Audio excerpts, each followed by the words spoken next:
Björk. Hello, Björk, how are you? You look wonderful. Come and sit down. And you brought some bells over for us.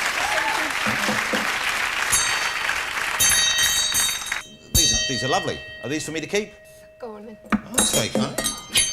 The bell ringer's going to be really off with the other one, though.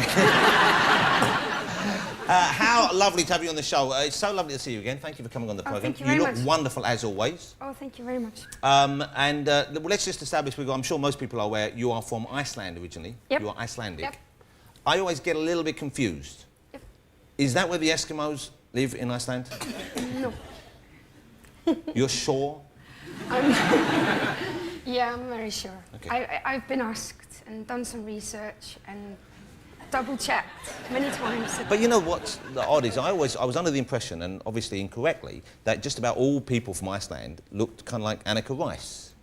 Kind of like blonde and blue eyes and... They sort of do, actually. I'm the odd one out. You're the Eskimo. Yes. Now, the music we just heard is from your new album, which is called Medulla. Yeah. And now, what does that mean? What's that word mean? Well, I did try to find sort of an international neutral word. I'm not sure how well I succeeded, but medulla is like medical. It's from like Latin. Right. And it means marrow, as in bone marrow. So the bone that we all have inside us. Or brain marrow, or kidney marrow, or any marrow. Any marrow, but not the marrows that grow in the garden? Yes, too. The same marrow? Plant marrow. Any marrow? Yeah. Okay. That's lovely. Why did you call it marrow? I'm still not...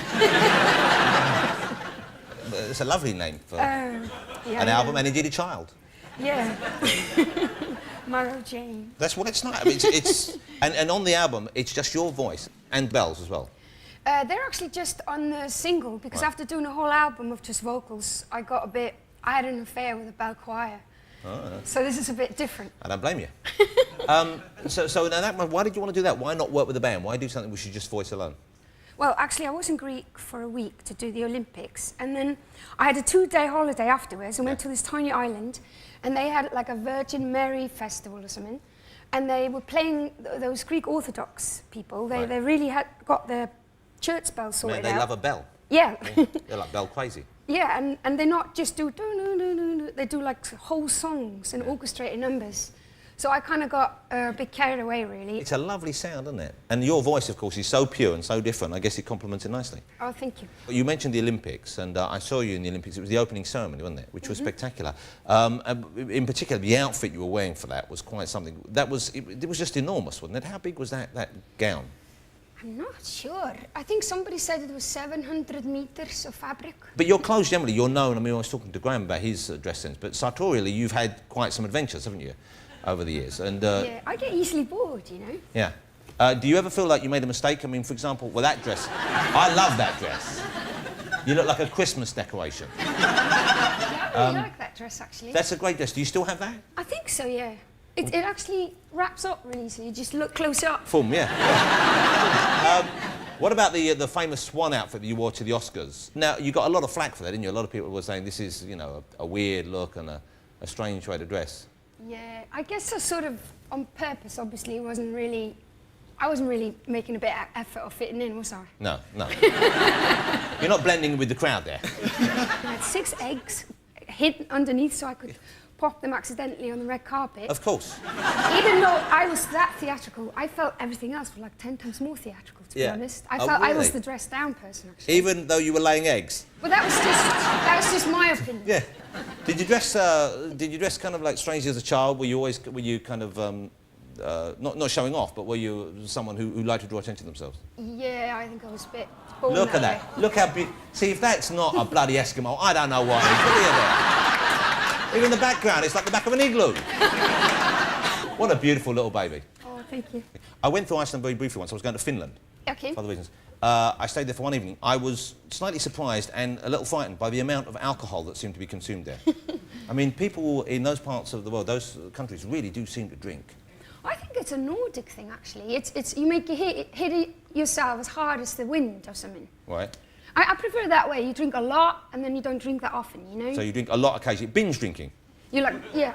Doesn't sound as romantic when we say binge drinking as opposed to the lovely Icelandic phrase you use there. You just have like a roller coaster ride, you know, and then you don't drink for a week or two. What do you drink? What's your... yeah, give yourself a nice long break. Maybe 8 days. What do you drink? What's your drink of choice? It sort of varies. I remember drinking absinthe. Yeah, and that's a crazy drink. That makes you go nuts, doesn't it? Yeah, I was walking through windows, you know. It's not good for you. Makes you violent, actually. Right. Pernod is good. Pernod's a crazy drink, isn't it? That's a good one, really. When I was a kid, when I used to drink, I had some Pernod once, passed out. Yeah. Woke up, my trousers went backwards. Ever happened to you? Nope. Well, hang around. Do you still have puffins in Iceland? Yeah. Yeah. Tons. Is it true that if a young man wants to show his interest in a young lady, he should give her a puffin?